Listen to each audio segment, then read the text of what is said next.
Congratulations, you finally made it to 4 p.m. You know what that means. Happy hour. It's time to kick back, relax, and dive into the world of sports with the Young Norvelle Show. Whether you're catching up on the latest scores, analyzing the big plays, or gearing up for tonight's games, we've got you covered. So grab a cold one, settle in, and let's talk sports. Here they are, Patrick Young and Terry Norvelle. Not only is it happy hour, it is a Friday happy hour. That changes things immensely. That just kicks it up a notch. Welcome to a Friday edition, final show of this week, and our final Friday show for 2 weeks, as next Friday it will be July 4th. We'll all kind of take the day off and enjoy an extended weekend. We hope you're going to do the same thing. But we have a show to do today. Terry Norvelle right here on the Young and Norvelle Show. Hope to hear from Patrick a little bit later. Brent Beard at 5 o'clock, giving us a big, long second hour with Brent Beard. A lot to cover all over the world of sports. Of course, Casey Kurtz running the show from World Headquarters, and we'll welcome Casey and a lot of stuff to kick around. Casey, back-to-back nights. I didn't see this coming last night. Back-to-back very good nights for the Florida Gator basketball program. The brand, the players, the everything. The Gators have two more players last night, Martin and Richard. Both were drafted in the second round. Florida has 3 total. Of course, Walter Clayton went in the first round 2 nights ago. Casey, did I miss something? That surprised me. Those guys both got drafted. I was surprised about Richard, not Martin. Maybe not Martin. Defensive guy. Yeah, Richard a little bit. Richard, when he came back last year, of course he flirted a little bit, and then he came back. I thought, okay, that's nice. Guys played a lot of college basketball. He did improve his game, but it surprised me. It really did. That both of those guys went, and we'll see. Still going to make the team, and things like that. But what a nice 2-night run for Florida. And I may be the only guy that makes a big deal of this, but I think it's important for a growing program. I know that sounds crazy, but I think you get what I mean. When people think Florida Gators athletics, you're going to always think football. Football. It's a football school. Basketball's won, the same amount of national titles as football. And gosh, I think basketball, when you start adding up Final 4 years also, not even the Final 4 years that they won the title, the 3 times. They've gone to the Final Four a couple of other times. They've gone to the Elite Eight a bunch of times, years that they didn't win it all. Probably they have had deeper runs than Florida football has, if you could map that thing out like that. I think that would play out. But, man, I think it's big. The Florida brand of basketball brand has been plastered. I mean, this kind of stuff, if you can sustain, is what will finally turn you into a blue blood program. And I know it's easy to say blue blood North Carolina, blue blood Duke, blue blood Kentucky, but what does that mean, Terry? Does that just mean the old farts in the 50s, 60s, 70s? They really love their basketball back. Well, that, yes, but I think when you get to blue blood status, good players find you sometimes. You don't have to go, just throwing and kicking and fighting. And I think when the kids start wearing your jersey in the mall, I think there's value in that. I think that's value. It's been a wonderful couple of nights for Gator basketball. Really nice 2 nights for SEC basketball. Wanted to break down a couple things here with the draft. We've got a lot of other topics. We'll talk some Major League Baseball. We've got, Casey, I've got some sports history. It's just going to blow you away again. Great stuff. We've got Jaguars. Man, it has been a tough, as I'm setting the rest of the show, it's been a tough 2 weeks for national columns putting out lists in cities like Jacksonville and Gainesville. Jacksonville's back on one. This time it's a Jaguar list.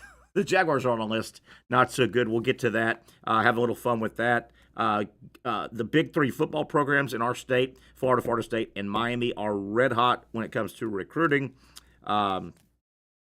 other things we want to get to. Major League Baseball, I told you as well. Let's get back to the draft, college basketball, which just wrapped up. The draft just wrapped up. Looking at some different things. Did you see, Casey, where Duke's entire starting five was drafted? I did. Entire starting five. Impressive, very much so. Didn't win nothing.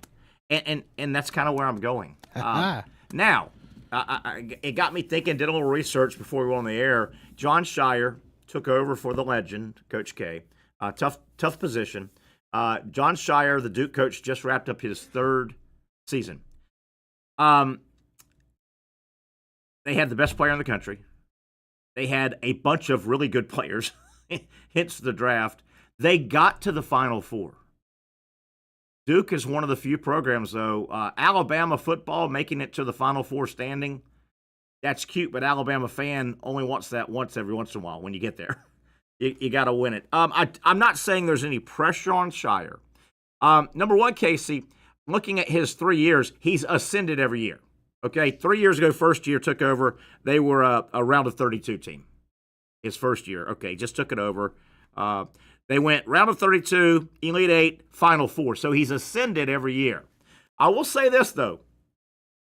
In a weird way, and I want your comment on this, in a weird way, if John Shire was to go to the Final Four again next year, let's say, and if he doesn't win the title, let's say he gets the exact same distance. He makes the Final Four and gets knocked out on Saturday.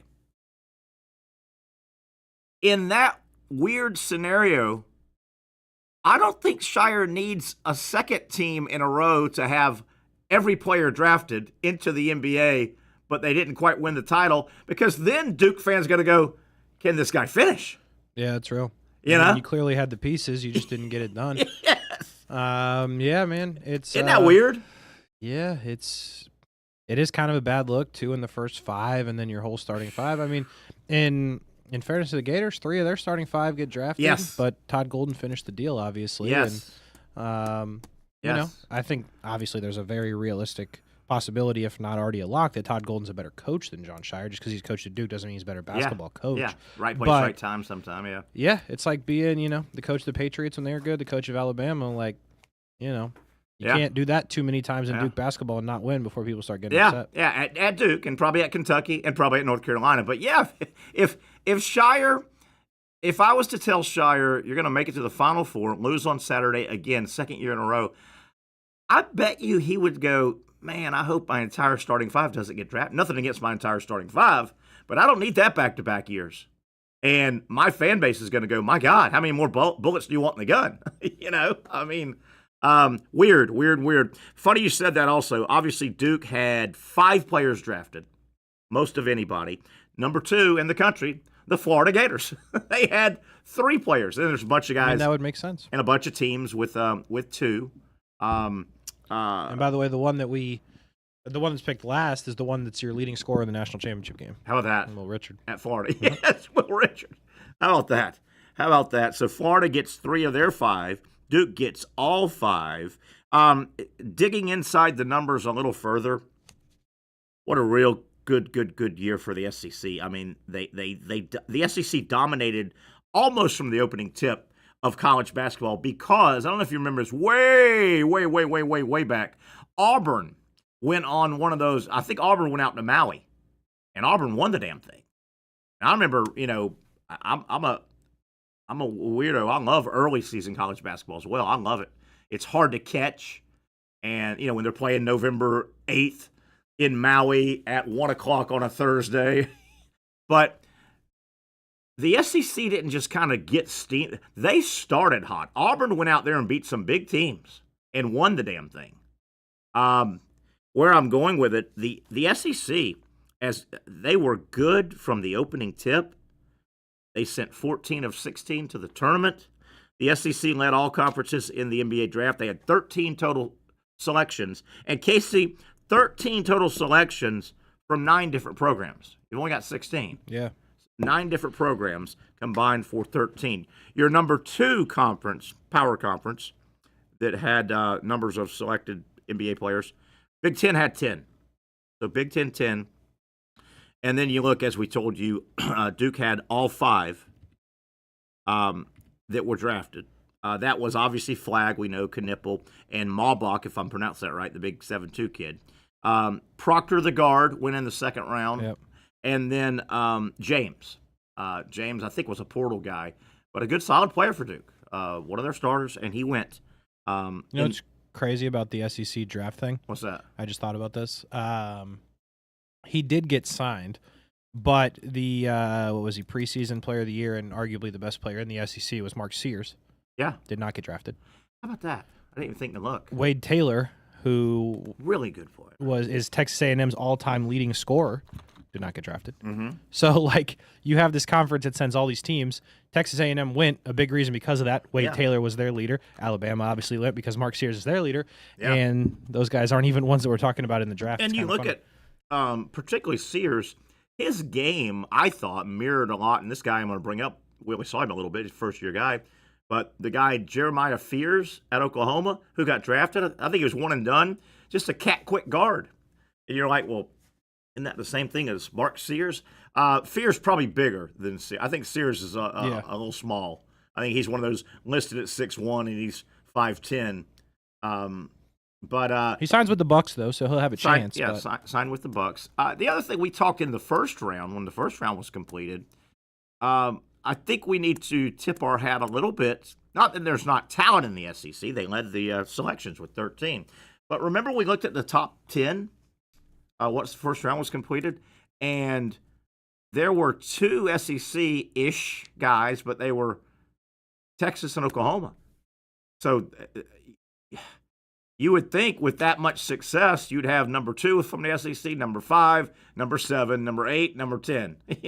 No, they didn't have a lot of top-end talent. Now, that may mean the SEC is just loaded with underclassmen that are going to, dot the I's all over the draft next year. Wow. So Sears, Taylor, good players. Good players. But, man, don't forget now, there aren't that many spots in the NBA. That roster is, 12, 13? Oh, yeah. Yeah. It's second-round picks aren't guaranteed, man. It's tough. I thought no, not at all. Not at all. I thought another interesting stat, just kind of breaking down the numbers behind the NBA draft now that it's completed. The SEC had 13 total selections in the 2-round draft.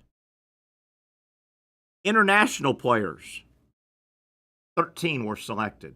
Sounds about right.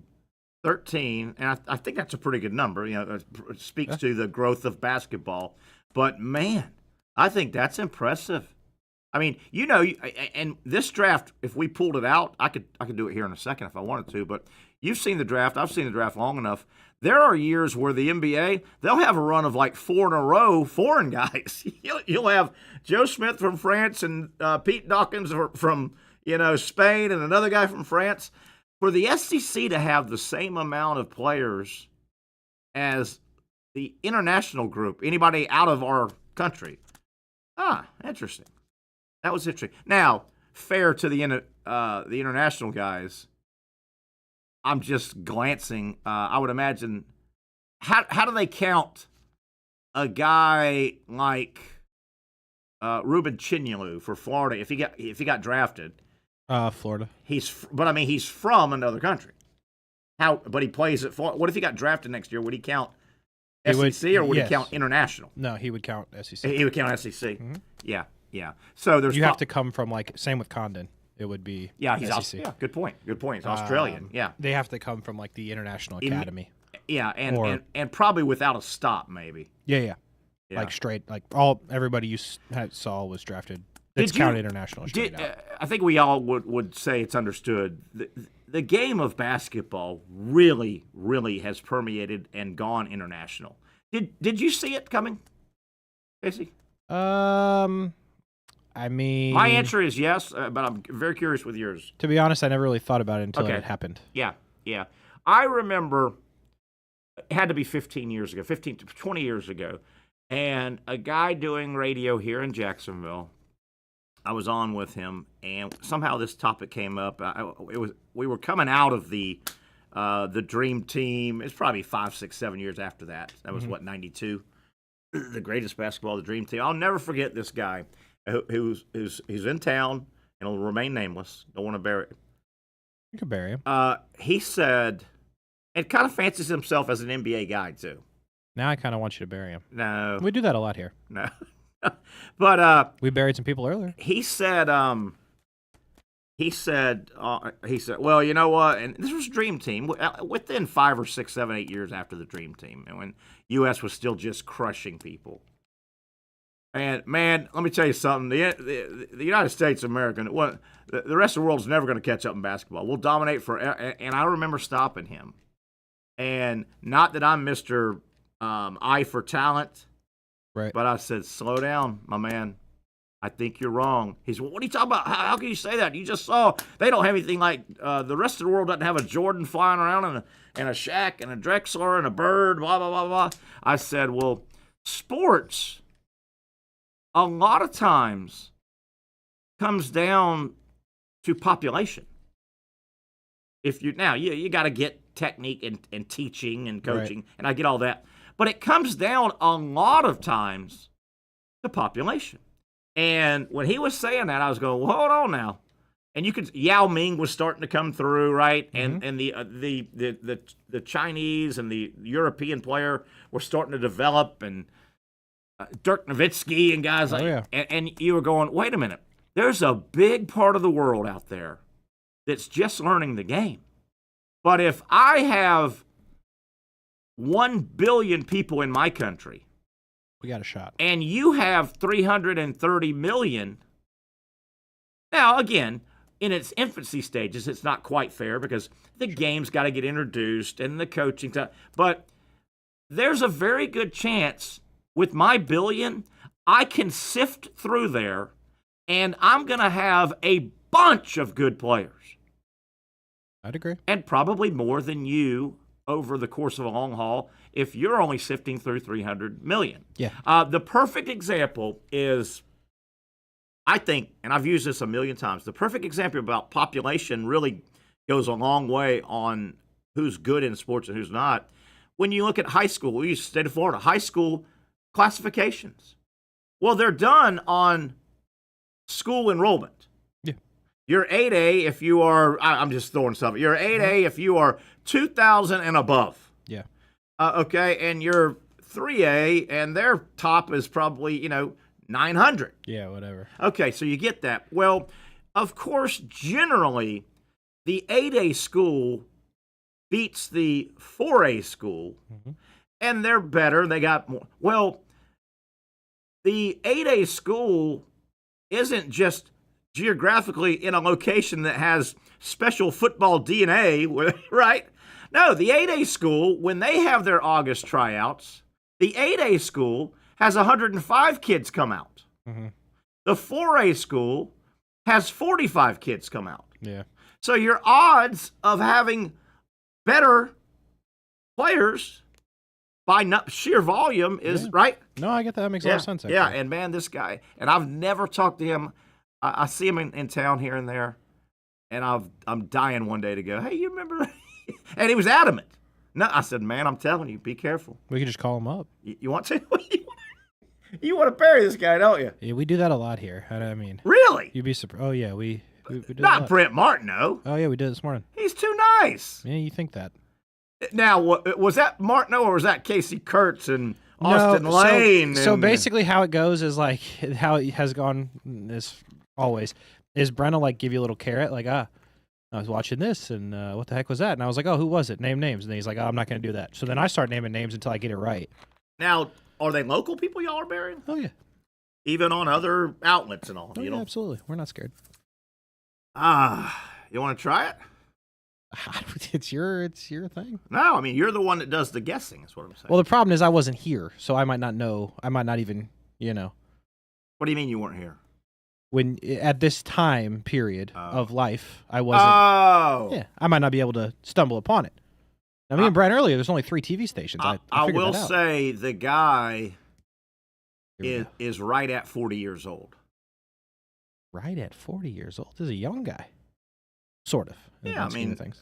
So NBA guy. he was a kid watching, I guess. Wasn't in. he wasn't in his. I referenced the Dream Team of '92. I'm not saying he was in the profession. He might have been 4 or 5 years old at the time.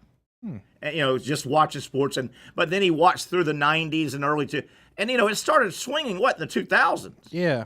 Give Europe and China, they got a good hard 15 years, and you started seeing guys pop up, and now it's I don't think there's much of any difference between international. They play a different type of game, but skill set, yeah, I don't think there's a big difference at all. Probably, I hear you. Yeah. Anyway, all right, we'll get out of it. Still on the radio right now? Yeah. Hacker? How the hell did you do that? Told you. I mean, I didn't say yes or no. I just said, how the hell did you do that? How did you do that? Deductive reasoning, my guy. If you hit it. I'm not saying that. Everybody in this town's old for the most part. Yeah. Oh, okay. Well, along the burying lines, and not burying, but along the old lines. We can do that. So I walk in today, set my stuff down here in the studio, and I'm assuming y'all did another 904. We did. And I saw a graphic. Was it Vito Stellino? Vito was in here, as a matter of fact. Yep. Does he still live here? In town, yeah. Mm-hmm. He was in here, yeah. Can I make, now, you make it sound like you and Brent are okay. Can I make a snide comment? Yeah, what the hell? So Vito Stellino was in for y'all's 904. Storytellers Of 904. And you say he still lives here. Yes. Obviously came over. He didn't fly in for that. I don't know. No, sir. Like the Academy Awards or the ESPYs. We do not have that budget. Yeah. Oh, boy. In related news. Oh, no. Vito Stellino is still alive? Hey. Yeah, 84. Okay, then I'm not picking at him, right? No, absolutely not. Okay. There you go. Don't you love throwing that in? In related news. Yeah, no, it's... Blankety blank. It's a good question. Did Vito have good stories? He had to. Yeah. Another good one. And his gig, man, he covered that damn NFL for 150 million years. That's the gimmick. In the Hall of Fame as a writer. Wow, I didn't know that. Good for him. Mm-hmm. Good for him. He, if I remember his story, he was very when the Jaguars landed here in the '90s. Vito was already very, very established, and he did. There's probably a couple other guys that did this too. There's a bunch of players that did this. Vito kind of got the Jaguar beat, and I don't know if because they were new, maybe it wasn't. Everybody wasn't fighting to come to Jacksonville, but I think he did what a lot of writers have done. They went, "I'm staying here." Yeah. And a lot of players. People love it here. And I know, and we're going to get to the most recent list where Jacksonville, this time the Jaguars, but Jacksonville's kind of on a bad list. What was Jacksonville the most boring city of the top 50? It was earlier this week. Yeah. Yeah, earlier this week, Jacksonville was by some big magazine had a study that said of the top 50 cities, they ranked Jacksonville, Florida, the most boring city in the country. Yeah. Yeah, really just depends on your perspective, and I mean, sure. I'm not going home tonight, jumping in the shower, putting on the Tony Montana silk shirt, spraying on the Sex Panther, and heading out to the club either. But would you if you lived in Orlando? Oh hell yeah. Okay, fair enough. South Beach. And I guess the boring thing maybe hits. Yes. All right, let's take a break. Good opening segment in NBA draft behind us now. And I think the NBA tips off next Tuesday, right? It feels like it. Well, Summer League actually will. Isn't that amazing? And by the way, some of the Summer League guys are guys that played this season. So yeah, good luck with that. Boy, that is a lot of mileage. As we get a break, and this is for next Wednesday because we do our Dr. Bates sports medicine discussion every Wednesday. Mm-hmm. We're obviously once again going to beat the dead horse, but this story won't go away. Particularly the NBA, the Achilles injuries, and Halliburton goes down. Two things we're going to talk to Dr. Bates about, and I just want to get this out there. Obviously, the NBA just recently now has commissioned a study. They're paying some money now. They are looking for outside sources and saying, "Hey, man, is there anything to these Achilles?" The NBA this year had 7 blown Achilles that have shelved guys. 7. Last year, 0. Casey. Last year, 0. This year, 7. Wow. And the most previously before this year was 4. Huh. So we're going to dive into that, and Dr. Bates, he'll explain, I guess, how these studies and what are they looking at. And I've got a few things I would want to know if I could get all the data. But we'll get into that. But I saw something along the same lines today, and I guess it was Halliburton-ish because of the injury. And the quote was pretty. The line was pretty. I thought, wow. It said, back not too far, 70s, 70s for sure, early 80s. You had guys running around playing NBA basketball in basically Chuck Taylors. Oh yeah, definitely. Is there anything to are the shoes now? Are they ankle support? I don't know. But isn't it ironic? I mean, Larry Bird and Dr. J. Dr. J had a shoe, and so did Bird. But I mean, a lot of these guys, you never, and you weren't around. The 70s Achilles injuries weren't popping up in 78, 79, but they were running around with barely any padding on their feet. Yeah. No, I heard about Chuck Taylors. My dad talks about that. Yeah, and they're still. They came back, not necessarily as a basketball shoe, but they're just a shoe. Yeah. Oh yeah, they're out in the mainstream. I mean, they're kind of cool now, retro. Mm-hmm. But Chuck Taylor was the shoe. The Jordan shoe started mid to late '80s. Shoes started becoming shoes. Yeah. I mean, it was basketball. If you played basketball, and the Chuck Taylor came in multiple colors. So my high school was green and gold. Our players had green, That's cool. Reigns had red, Makes sense. Yeah. Bowles had blue, Yeah. But I just don't remember Achilles injuries like that. I'm guessing if you blow out your Achilles in the 70s, it would take 3 years to repair. I think they just shot you. No, I think they just, That's it. They said, hey, Man of War, come here, just like a horse. I mean, it feels like it. Hey, you had a hell of a run, Man of War. We're not. We're not fixing that. Yeah. Hey, I mean, they throw them a good, solid hay dinner, a nice hay and oats dinner that night, but, That's it. And then they snuck up on him, Yeah, I think they just shot people when they blew their Achilles. I mean, isn't that kind of wild that's, it to now where, like, you can fix them and really, in like a year, you barely even knew it happened.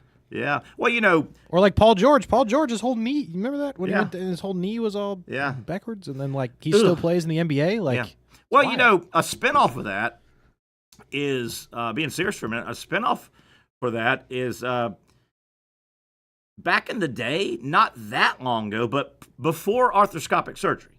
That we've done shows, and we'll do it again maybe this summer. The 5 or 10 greatest sports innovations. Arthroscopic surgery is way up there. Gotta be.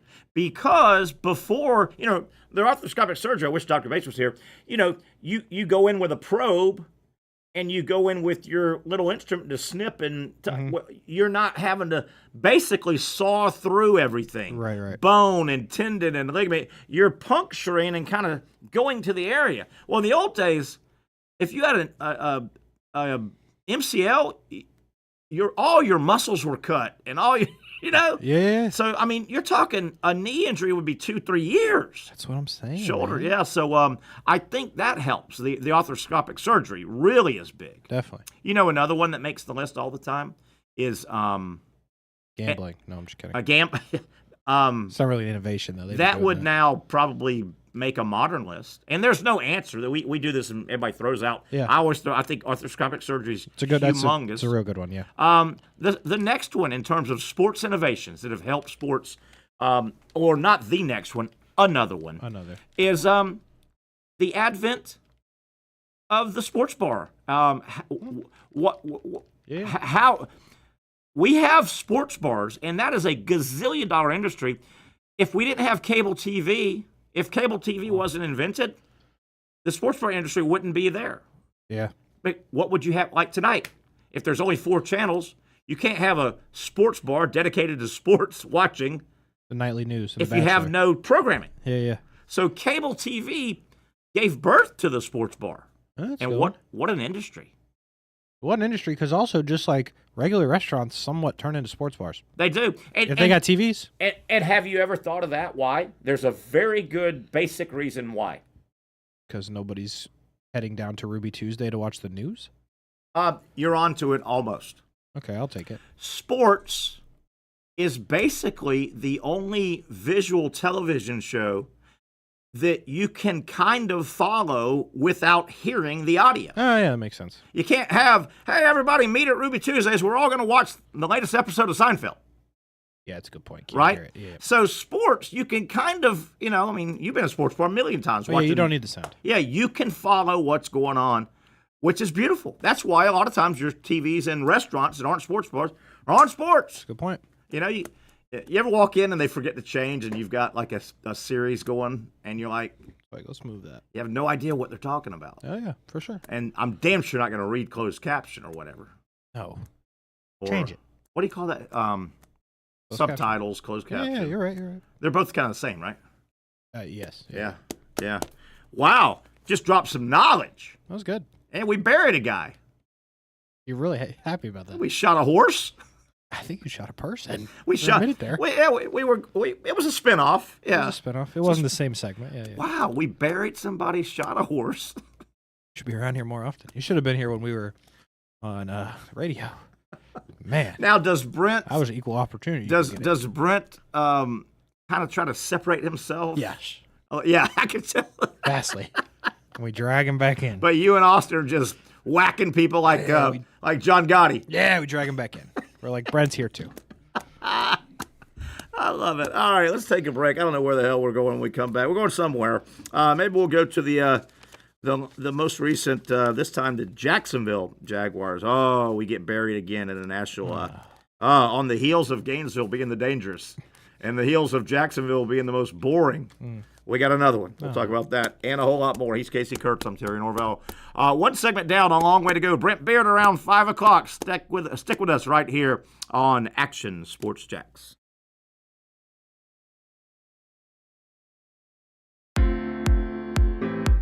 At Southeast Orthopedic Specialists, we know pain and injuries can stop you from doing what you love. This is why our board-certified orthopedic specialists offer the latest in both non-surgical and surgical treatment options and create a treatment plan tailored to your unique lifestyle and goals. So, whether it is a sports injury or that nagging pain that's keeping you from doing what you love, our team has the right treatment for you. For more information or to schedule an appointment online, visit our website.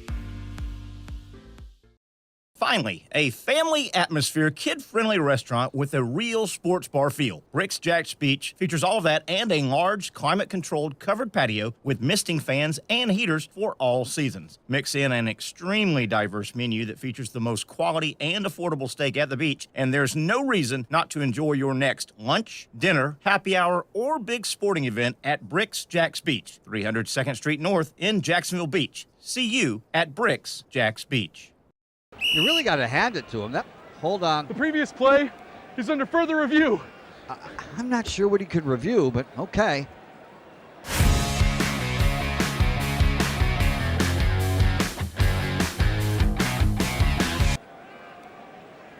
Sure has been a while. Dine in at Hurricane Grill and Wings for the football season. Well, there he is. Oh, what is that? The schedules are out for another summer of soccer here in Jacksonville with the Armada men's and women's under-23 squads, starting with the ladies and the home opener on May 24th. 2 weeks later, they're back in Northeast Florida for a June 7th matchup.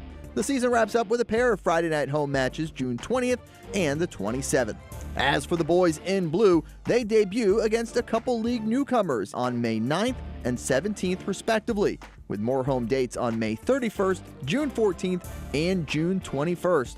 All those matches are at Edward Waters University, and you can watch them live on the Action Sports Jacks 24/7 network. Those teams are a big focus on Fleet and Footy, covering the big soccer stories each week on the Action Sports Jacks 24/7 network. I'll put one in the back of the net for you. Join us for player profiles, fun interviews, and the very latest on the Fleet and all things footy. That's every Thursday at 2 p.m.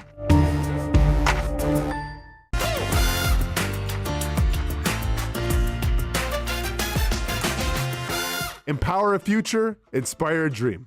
It's a bold but simple mission for the Jacksonville Police Athletic League known as Jack's PAL. Help the next generation of kids in Jacksonville shape a brighter future. their after-school programs, teenage leadership programs. There's community outreach. It's been just an awesome opportunity to be out here with my colleagues and do something good for the community. It's really been an interesting opportunity to just see everybody work together in a way that we don't normally in the office. And there's sports.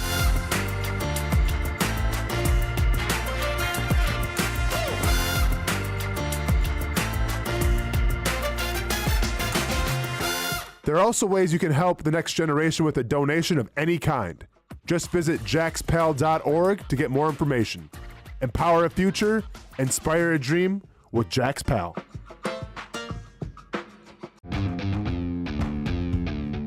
When you think sports, you think Action Sports Jax, the official station of the Jaguars, on location for every game. But the most experienced team in town doesn't stop there. From high school football to the big events in the area, Action Sports Jax is always on. Now, we take that to a new level. Action Sports Jax 24/7 is around-the-clock coverage of the teams you love and the moments you can't miss. The best local sports in Jacksonville on Action Sports Jax 24/7.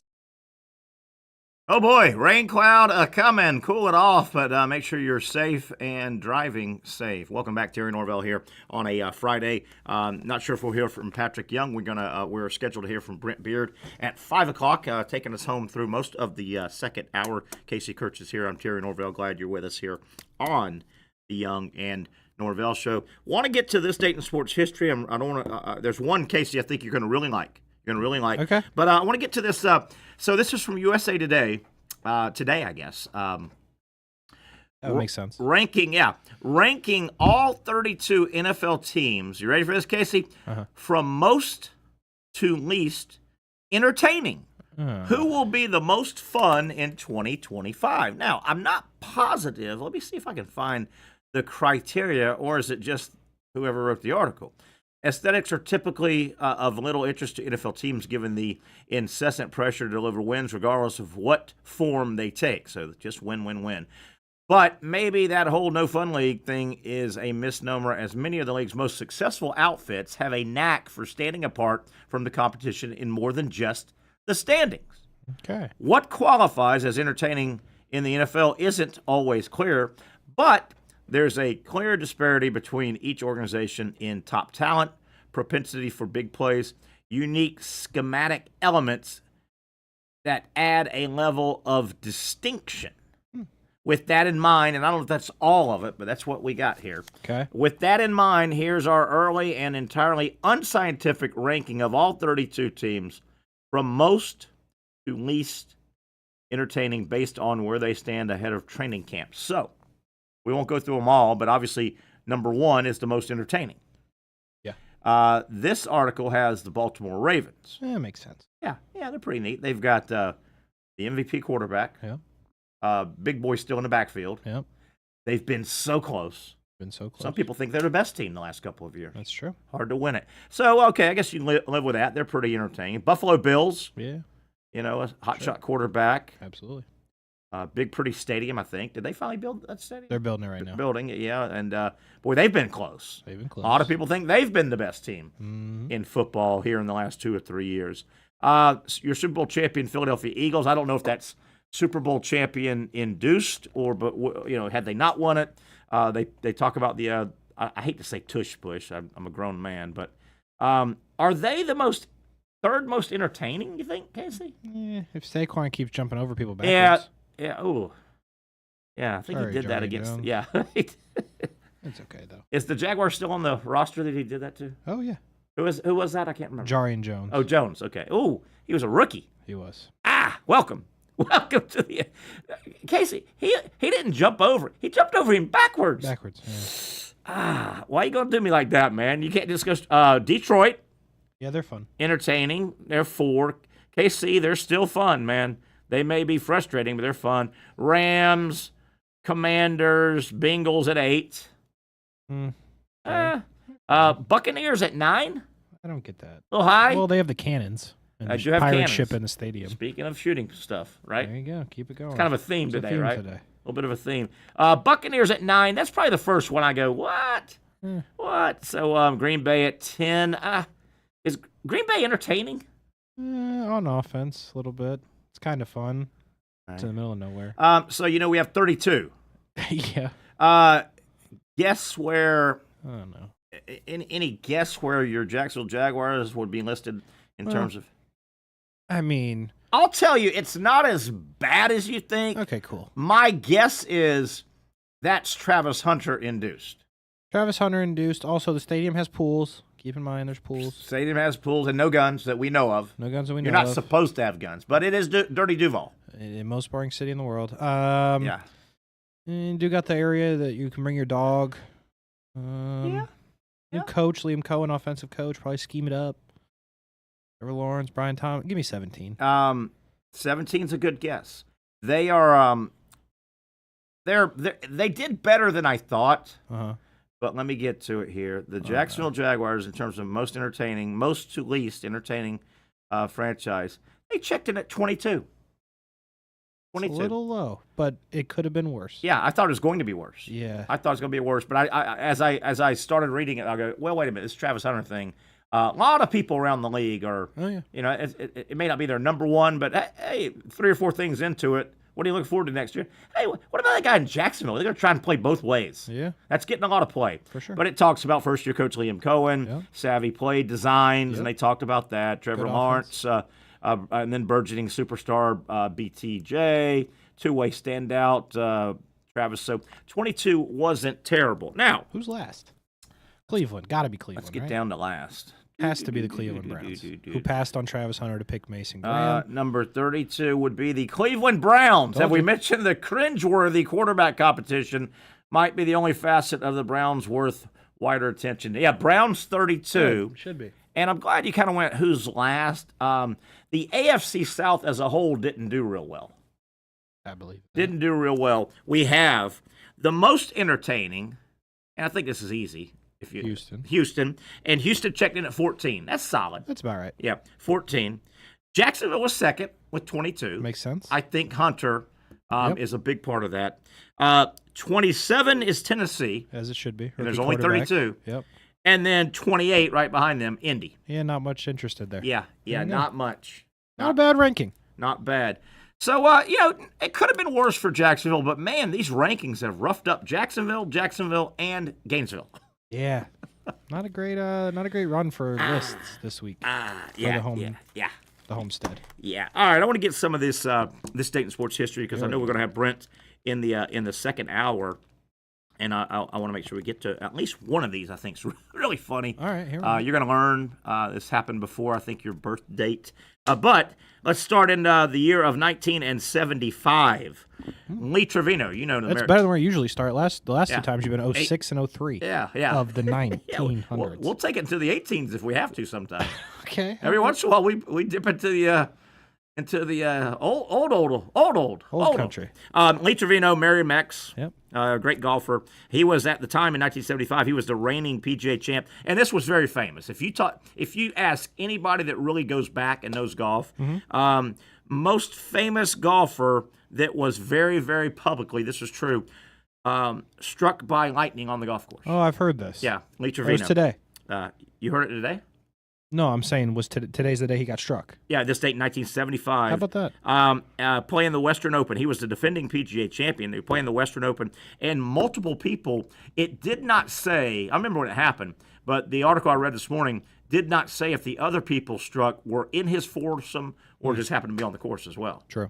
But yeah, and he always used that as, he's a very funny guy.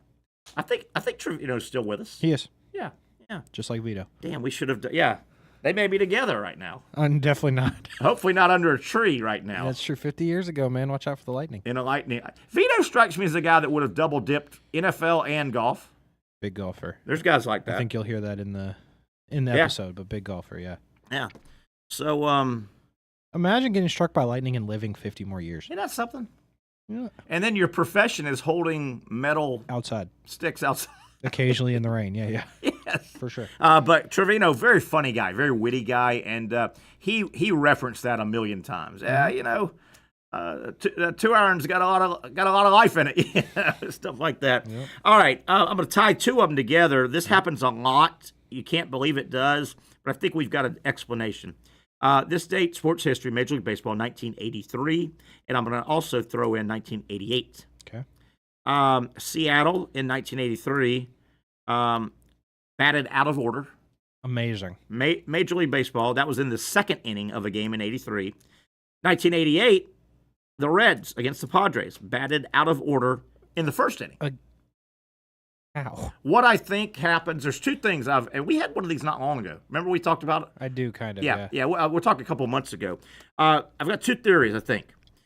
Number one, I could see it happening back before the universal DH and the National League pitchers hit, and you might have been, you may be in the fifth inning, you've batted once, maybe twice, you're coming out of the game, but it hasn't been officially, right? Yeah. And somebody goes in, well, now the pitchers don't hit. Yeah. So that's number one. Number two, I think if we dug into these, one of these is the second inning, and one of them is the first inning. It wouldn't surprise me if some of that happens because a very late adjustment to the lineup. Sure. 5 minutes before the first pitch, right before they go out to trade lineups, some manager says, no, Jones, you're in for Smith. Yeah. In the 7 hole. And somehow it doesn't make it on the lineup. Is that plausible? It's got to be, because if there's no other excuse if you bat order in the first inning. Absolutely. And we're talking 83 and 88. Like, who's hitting first? Yeah. Do you guys know? I mean, do we have to do like Little League?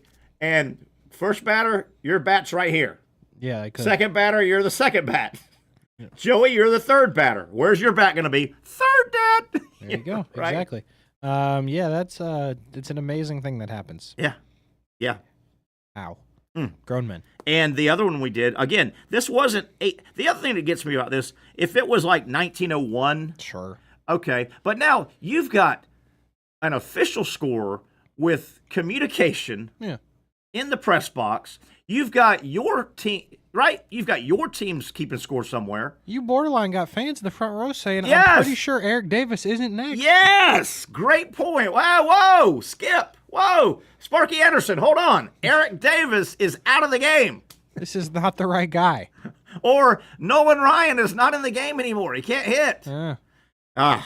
It's crazy. All right, another baseball one. This date, 1986. Okay.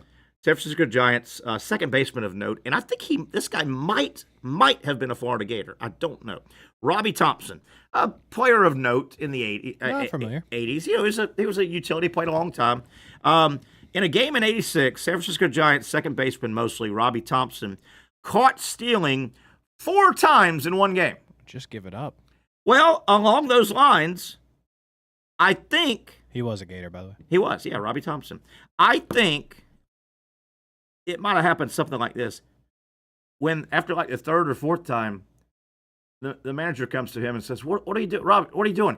And I guess Robbie Thompson said, but Skip, they're giving me a huge lead. Well, yes, they're giving you a huge lead because you're slow and they know you're going to get thrown out. Wow. Right? Imagine that. Right? That's the old basketball line. You know the basketball line, right? What? Guys jacking it up. Guys 0 for 10, 0 for 11. But, Coach, I'm open. Of course you're open. They don't guard you. We figured out why you're open, because you suck. They want you to shoot. Yep. Yeah. That's why they bought you a cup of coffee. Here, so 4 caught stealings? 4 in one game. Wow. Goodness. But to see the underappreciated part of that is he was on base 4 times. Yeah. On base percentage is going I don't think that gets him any credit in this one. It does not. Stolen base percentage going down. Hopefully he wasn't hit by pitch like 3 times. That's a tough day. Get drilled in the ribs 3 times. He's just mad. And get thrown out 4 times. That would be tough, yeah. No, he got caught stealing a lot, 62 times in his career. Why did he keep stealing? 103 bases. Hey, it tells you there, kids. Stealing doesn't pay. Crime does not pay. That's kids, exactly it. Right? No, it's not even worth it. All right, here's the one that I think you're going to get a kick out of. All right, this better be good. I'm on the edge It's of my just seat. It's just kind of wow. What year were you born? 1997. 1997. Yes. So this is back in 92. Let me set the stage, though. Okay. So 1992 Summer Olympics were held in Barcelona. Is this right around the time you were arguing on the radio? About the yeah, a little bit. All right. Yeah. Good. And right around when I shot that horse we were talking about. Good, right, yeah. To bring it all I together. try to do things together. Yeah, That way I can remember a lot at once. That's a good idea. Remember in bunches. It's a thing I do against Alzheimer's. Remember in bunches. So anyway, it's a true story. It's funny how it happened, and it's ironic what happened. So the Olympics, 1992, in Summer Games. In terms of the decathlon, the United States had the two clear favorites. Okay. They were really good. You had Dan O'Brien and Dave Johnson. Dead serious story. And they dominated the international. There's a couple years leading up to the Olympics, and they were literally the two Americans, Dave and Dan and Dave. And back in that era, Jordan and Nike had really started taking over the shoe. It's funny we talked about the shoe world. There we go. So Reebok, trying to get back in the shoe game, knowing the Olympics were coming up, they went to Dan and Dave, the two prohibitive favorites to win the gold medal in the decathlon. It's going to be a great shootout. So they put together this massive, I remember it well, they spent a ton of money on this multiple month ad campaign. Okay. Dan versus Dave versus Dan, and they used, people were mixing them up a little bit, but it was the two big titans, the Americans, and as a matter of fact, on the campaign began with television commercials aired during the Super Bowl that year, January 26, 1992, because the Olympics would have been later that summer, right? This thing was massive. Dan and Dave was an advertising and marketing campaign by American shoe manufacturer Reebok during the build-up to the 92 Summer Olympics in Barcelona. The promotion was meant to generate excitement and support for the Olympic competition between American decathletes Dan O'Brien and Dave Johnson. However, the campaign had to be modified when O'Brien failed to qualify for the Olympics. Oh, no. He had a tough... Clearly. It was his jab, something, one event. The favorite failed. That'd be like Michael Phelps not qualifying. And I mean, they put so much money into this thing. And, you fail to qualify after the Super Bowl. You know what I mean? Oh, no. Because, the Super Bowl's in the winter. Right. This is the Summer Games. Yeah. So the campaign began, as I said. O'Brien. Yes! The campaign began with television commercials aired during that Super Bowl. O'Brien and Johnson, though rivals, were favored to win medals in Barcelona, and Reebok, which had recently lost U.S. market share to Nike, was hoping to rebound. They put all they had in it, man. They put every dime. The series of television spots featured the same general message: Who will be the world's greatest athlete? Dan or Dave or Dan, and that was kind of the play. It ain't gonna be O'Brien. To be settled, and to be settled this summer in Barcelona. Reebok's plan went awry 5 weeks before the games began, well past the Super Bowl, so they spent all that money on the Super Bowl. Wow. 5 weeks before the games, when O'Brien failed to qualify for the American Olympic, he didn't lose in the Olympics. He failed to make the American team by missing the pole vault during the Olympic trials in New Orleans. Wow. This resulted in Reebok modifying the television spots to feature Dan cheering on Dave. How far have you fallen there? That's pretty bad. How far have you fallen there? Oh, my goodness. Hey, can you, and the head honchos of Reebok were most likely in New Orleans. Yeah. Watching this thing live, and all of a sudden, what's the deal? What did they say? It was a pole vault. Yeah. Yeah. And I think all those events, you get 3 cracks. Yeah, you do. I'm reading about it a little bit. Casey, you're Mr. Reebok. You signed off on a $5 million ad campaign. Yep. All the money you got. Nike's beating your brains out because they got a guy named Michael Jordan. Yep. Wait a minute. The decathlete champion is considered the greatest athlete in the world. Mm-hmm. So can you imagine attempt number 1? Nothing. O'Brien's big butt hits the pole. O'Brien's like, that's okay. We got 2 more. 2 more. Give me another drink. You're the Reebok guy. Next one, he lands on the pad, and you see the pole. It's wobbling. Oh, here it comes. You're like, okay. Oh my God, what a mess. And what if you're O'Brien? I mean, you're carrying the weight of the world. And he missed. He didn't even qualify for the damn team. And by the way, your boy Dave. Yeah. Got bronze. Well, but it gets better. Okay. He won bronze in 92, but keep reading. He won the gold in 96 in Atlanta. Oh, yeah. Did you see that? Yeah, I see it now. Yeah. Thank God, because he choked his ass. That's awesome. How great. And there is a good 30 for 30 on this. But, when this happened, it was like, oh, are you kidding me?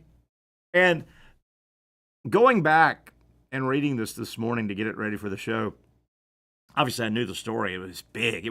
They were on every show together. They were on the Today Show and the David Letterman and the, it was big. And I had kind of forgotten. I knew he didn't qualify, but I was thinking, that was in Barcelona. Nope. He didn't make the team, the American team. Wow. And he was one of the best, if not the best out there. Come on, O'Brien. That's terrible. What was the name? Was it O'Brien on the Seinfeld episode where they're in the limousine? Jerry and George are not supposed to be in the limousine, and the communists are. Are you O'Brien? I think it was O'Brien. Well, I think it was. Actually. And George acted like he was O'Brien. Yeah. And then he got knocked out. Yeah. Casey, how about that though? That's a good one. Oh my goodness That's a good gracious! The David. Let me get in a little bit more here. The Dan and Dave ads were parodied by Ryder trucks, with both athletes participating in a mock biathlon where they started a foot race and continued it with a race in rental trucks. Oh my goodness! The biathlete is in the ad. So Brian easily completes his reservation at Ryder and continues on in a truck, while a frustrated Johnson is held up at a second-rate truck service. Unbelievable. Oh, my goodness. June of 2017, Johnson and O'Brien were the subjects of and participants in the ESPN Radio 30 for 30 podcast, The Trials of Dan and Dave, about the famous ad campaign and its aftermath. How about that? It doesn't say I wonder if Reebok bought off having to name the amount of money they spent. Yeah, I would like to know that. And you would think, okay, well maybe they got more exposure by this happening. But the problem is the Reebok shoe, people are going to go, Who wants that damn shoe? He didn't even qualify. Yeah, exactly. That's what I'm saying. So if I want to be a loser, I should get these? Yeah. No thanks. Give me the Jordans. It's like if Jordan only averaged 6 points a game, it wouldn't have gone very well. I don't want those shoes. Exactly. You can't score. So. I certainly don't want the O'Briens. Hey, kids all around America in the 90s. Christmas morning. Great, Mom. You got the O'Briens. Awesome. What about the Dave Johnsons? These must have been on sale. All right, as we break, let me tell you folks about the basketball camps that are going on. Jacksonville Basketball Academy up and running, 9 weeks. They're about halfway through. You got plenty of time to get your basketball player signed up, no matter what level of talent they are at or where you want them to get to. There's a camp just for your level of basketball athlete. Here's what you do. You go to their website, Google JacksonvilleBasketballAcademy.com, JacksonvilleBasketballAcademy.com. Coach Jim Martin, one of the most accomplished high school coaches in our area ever. Really, really well known, really knows the game of basketball, knows how to teach it, and the camps are wonderful. Skills improvement, of course, shooting, rebounding, passing, also understanding. Your basketball player will learn the game, how to think ahead, how to be a good teammate, and depending on what position, guard play, big man play, wherever your basketball player lands and where they want to go, they can get a great fast start by enjoying one of the camps this summer or more than one. JacksonvilleBasketballAcademy.com. That's where you go. Google Jacksonville Basketball Academy. .com. All right, let's take a break. I don't know how we're going to top that first hour, Casey. That was it, man. That's the best thing we got. Damn, another Emmy's coming our way, I think. I've run out of places to put them. Another? Yeah. I don't have one. I don't know where to put them. Oh, yeah, I got a few to give to you. I forgot. Oh, great. I forgot. They Appreciate keep it. sending them both to my house. Okay, that's good. I don't know. Glad they're getting somewhere. But I didn't melt yours down for scrap gold or anything. Huh. Is it like the O'Brien medal of achievement? Can't you see the kid? I can. That 10-year-old kid ripping into that Christmas present. It's the shape of a shoebox. Yeah, this must be the Michael. Oh, Mom, thanks for the O'Briens. He's O'Brien. 6 months later, Johnny, why did I find your shoes, your O'Briens, under the bed? They suck. Because they suck. They couldn't even get me to school. I don't want to be a loser like O'Brien. Yes, exactly. All right, 1 hour down. We'll come back, kick off hour number 2. Fun Friday edition. A lot of stuff to talk about. On the other side, we still have Major League Baseball to get to. And, of course, Brent Beer talking college sports news and notes. That in the second hour of the Young and Norvelle Show. You really got to hand it to him. Hold on. The previous play is under further review.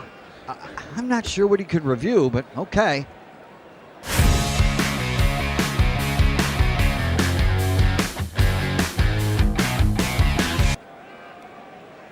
Sure has been a while. Dine in at Hurricane Grill and Wings for the football season. Well, there he is. Oh, what is that? At Southeast Orthopedic Specialists, we know pain and injuries can stop you from doing what you love. This is why our board-certified orthopedic specialists offer the latest in both non-surgical and surgical treatment options and create a treatment plan tailored to your unique lifestyle and goals. So, whether it is a sports injury or that nagging pain that's keeping you from doing what you love, our team has the right treatment for you. For more information or to schedule an appointment online, visit our website. Most of us know how to throw.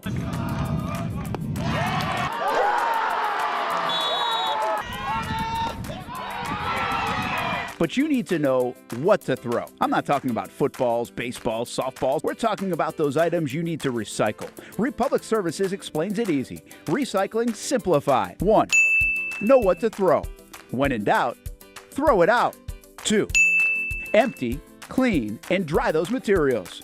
It takes an extra minute, but it makes a big difference. And 3. Don't bag it. This makes the recycling process faster and more efficient. This is a look at the Republic Services North Florida Recycling Center. You can make this process even more efficient. By utilizing those 3 steps, Republic Services can help you become a better recycler in your home. Learn more at recyclingsimplified.com.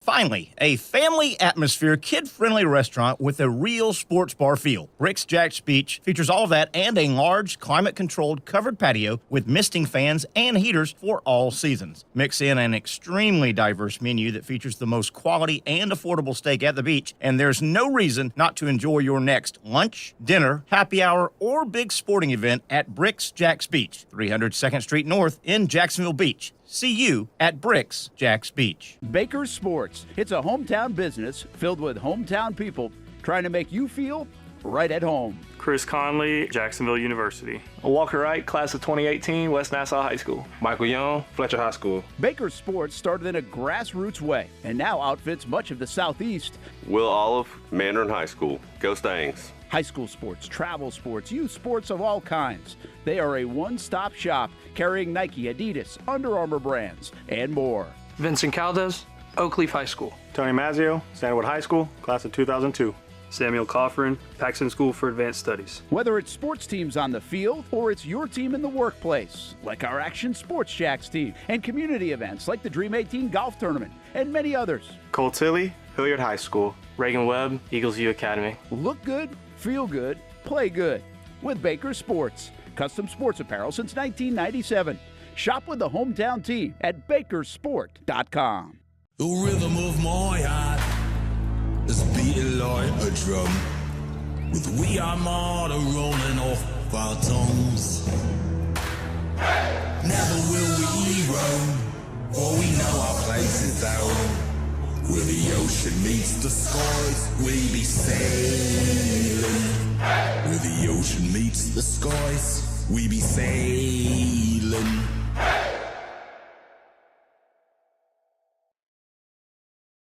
Okay, let's get right back into it. Kickoff hour number 2, the Young and Norvelle Show. I'm Terry Norvelle, glad you're with us here. We take it to 6 o'clock. Hope to have Brent Beard on momentarily. While we're waiting on Brent Beard, Casey, some real Hollywood news has broken here. I'm kind of going over it. What you got? Jeff Bezos and Lauren Sanchez have tied the knot. He got married again. In a wedding ceremony. No, he's got a little young thing there, you know. Bezos and Sanchez are officially one. The billionaire, Amazon founder, and award-winning TV journalist tied the knot Friday, which is today. Here's the part I don't get. June 27th in Venice. Very lavish wedding in Venice. Is Venice ahead of us or behind us? I assume you don't mean Venice, Florida, where all the old people live. Not Venice, Florida. Venice, Italia? Yeah. Let's see. Why I'm asking? It's 11:05 p.m., so yes. It's already been 5:05 p.m. That there. explains it, because I was about to go, well, why is my man getting married Friday at like 1 p.m.? Yeah, no, he got married about Friday at 6, probably. Okay. And this is not confirmed, but reports say Bill Belichick seen walking out, shaking his head, and asking, why, Jeff? Why? Okay. Why? Why would he get married? He's putting pressure on Bill, right? Well, I mean, he lost so much the first time. Yeah. So he's going to do this again? I guess so. But Belichick can't be happy. No. Because he's got his own Lauren Sanchez, right? He does. Right. In case you're wondering, Sanchez Bezos now wore a Dolce Gabbana, if I'm pronouncing that right, silhouette dress with a high neck adorned with 180 silk chiffon-covered priest buttons. Wow, what the hell? You know, I was wondering. Thank you. Yeah, you were. And it looks like similar veil that iconic Italian actress Sophia Loren wore back in the 1958 film Houseboat. Really? So there you go. Look at that. Hey, wait a minute. Okay. Wait a minute. I'm waiting. I may owe this guy an apology. Did you ever think I would have to apologize to Jeff Bezos? No. I still don't think you do, but we'll see what you say. I thought he was a cradle robber like Bill Belichick. It says, as you get a little older, not many things surprise you, Sanchez Bezos, 55, told the, what? Let me see here. Am I right? Lauren Sanchez Hold on. Bezos. Lauren Sanchez. I thought she was like 21. 55. Goodness gracious. About to be 56, December 19th. I apologize to you, Jeff Bezos. And you got to be careful. To make it better, to show that there's no hard feelings, why don't you send me something very valuable via Amazon? Okay. We'll call it even. Right? Yo. Are you aware? What? Who Lauren Sanchez's son is? Give me a clue. This sounds fun. Is this a game we could play? Yeah, I mean, you have some clues? Yeah, I can give you some clues. Okay, clue number 1. Former NFL player. Really? And she's probably got a married name. They do not have the same last name now or ever. Not the Sanchez that had the butt fumble. It's not Mark. Nope. And I could say something very easy right now, but I'm not. Wouldn't. Thank you. Pro Football Hall of Famer. A Hall of Famer? So she's 55. He's... Wait a minute. How is that even possible? Yeah. Wait. Reread that, man. You got me all confused. Oh. Here we go. So is it game over? I got to read this 3 times. Hold on. Oh, boy. Oh, boy. Brent Beard coming up in a little bit. Okay. Here we go. Do over? We're still playing the same game. Okay. Sanchez's firstborn son's father is this person. Oh. So the dad of her first son. And all of my clues are still correct. Okay. So she was with this person. Yeah. And she had a time. And had a child with said person. So one of her former relations was a Hall of Fame NFL player. Mm-hmm. And Jeff Bezos stole her away from him. In theory. Wow. Okay. So Hall of Fame. It's not Mark Sanchez. It's definitely not much. It's still the name thing still applies. They are not the same name. And it's there's no famous Bezos in the NFL, right? Nope. No Bezos. I need another clue. Offensive player known for scoring touchdowns. Okay, so Played in the league from 1997 to 2013. 97, 2013, scored a lot of touchdowns, and this would be the former relation that she had. The former relation, baby daddy. Baby daddy, and he scored a lot of touchdowns. Receiver, Hall of Famer. running back, receiver. No? No? How many positions score touchdowns? I can't. This one will give it away. Oh, he's a tight end. Tight end. Son of a gun. Who's the guy who was Tony Gonzalez. Oh, it's Tony Gonzalez. Tony Gonzalez. How about that? Because those Gonzalez and those Sanchez's, they know each other. They do, I guess, in theory. So Tony Gonzalez has a child with Bezos' wife now. That's correct. Yeah. Yep. Yeah. Wow. And Tony Gonzalez. Okay. I'm guessing in his life grew to be this big, strong athlete. Played basketball at Cal, right? And football. Really good. They went to the Elite Eight one year, and he was one of the stars on that team. You got to believe as he was ascending, and he in his craft, he made it as he was at the top of his craft. I mean, he's a star NFL player, multi-sport guy.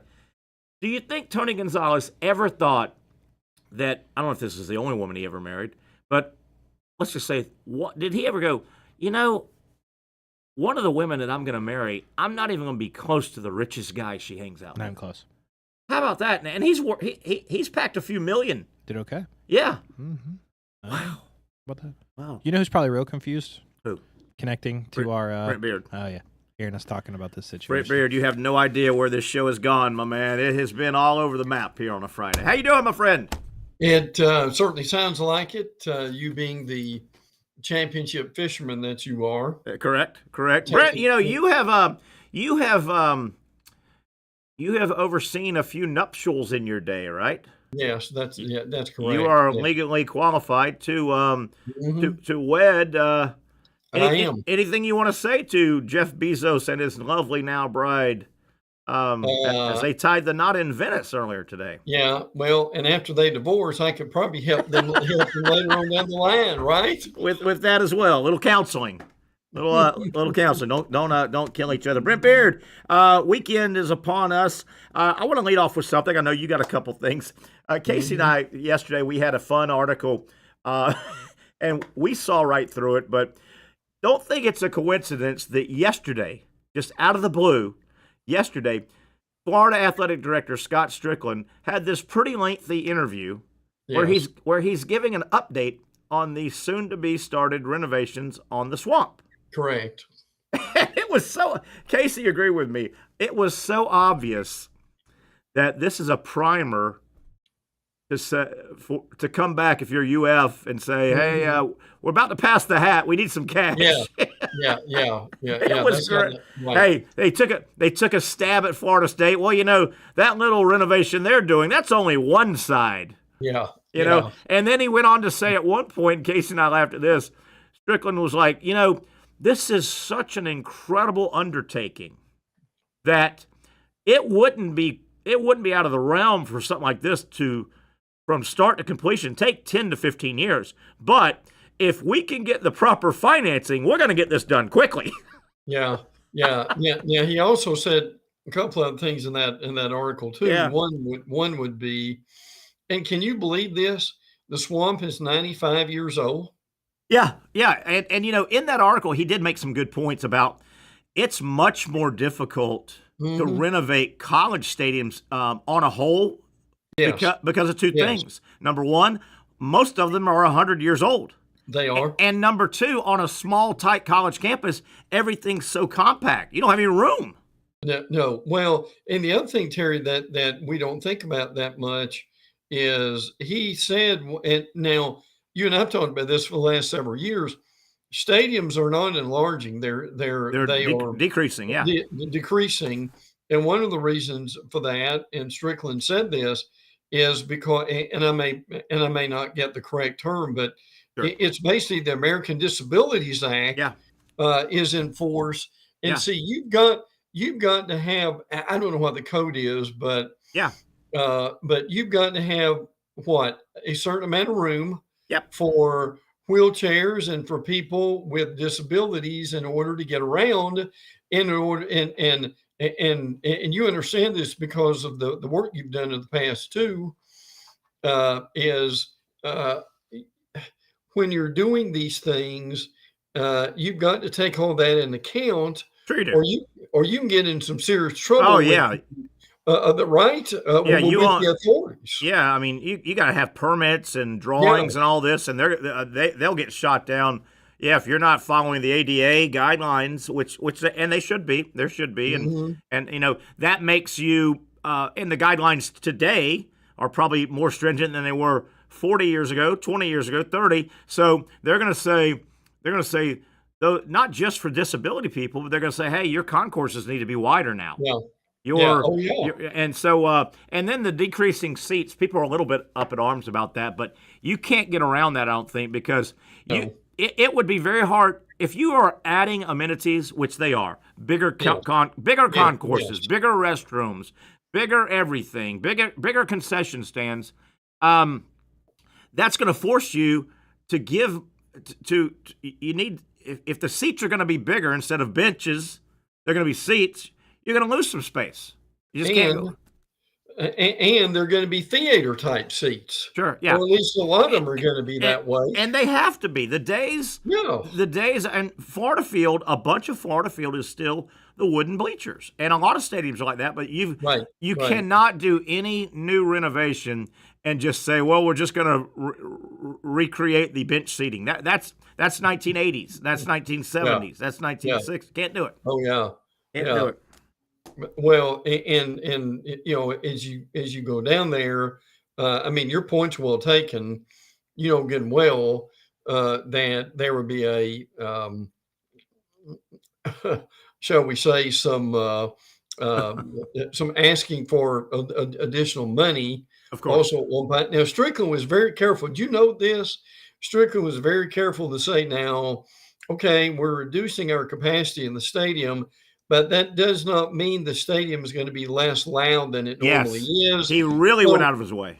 So the fan experience will not change at all. Now, I mean, we're not, could it a little bit? Well, maybe, but at the same time, I mean, you and I both know, and we've been there. Yeah. When that stadium is rocking at night, that there's not much better atmosphere. Yeah. Than being there. But those are things people need to understand as they do some very much needed redoing to that stadium. Yeah. There's a lot involved. Yeah, and you're right. He really went out of his way to basically say, hey, the ambiance that makes the swamp, and is tough for other teams, it's going to still be there. It's going to still be there. It'll be loud. Right. Brent, tomorrow, the SEC, for the 11th year, they do something. Mm-hmm. I think this is genius, what they do. It is. It really is. And we talked a little bit about it yesterday because of your notes. Obviously, this is the one dead period, particularly college athletics. Right. If you have the SEC network, your college athletics, this is the one really dead time. Mm-hmm. And 11 years ago, the SEC came up with a great idea. They call it the SEC Takeover, and they do it alphabetically. Now it'll be 16 days in a row, where, for people that don't know, the SEC, I guess they probably just send out an electronic form to all the programs, all athletic departments, and they say, fill in what you want. You program 24 hours on our network. Yeah. And they don't mean from last year's athletic season. Anytime. Yeah. What would you like? And Alabama will kick it off Saturday. Do you know when it starts? Is it 6 a.m., 6 p.m.? I don't know, but it's 24 hours. Yeah, it is. Yes. Now for fans, and now Florida is the 1st of July, which is when theirs is. But if you're a fan of a team, the fun thing about that is, until with all those games, and you could watch them from start to finish. Your favorite team wins every game. Yeah, that's a great point. Alabama's not going to pull out a heartbreaking loss in a champ or Florida. Now, to your point, now pay attention to the date. The last date is Vanderbilt on the 13th of July. And guess what?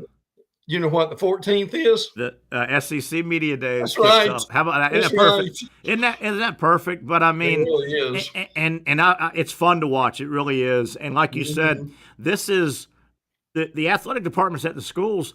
They pick it, and they can say, hey, if we can get a hold of it, we want the 1985 this game, or the 2024 this game, right? You got to believe you got to, and I think.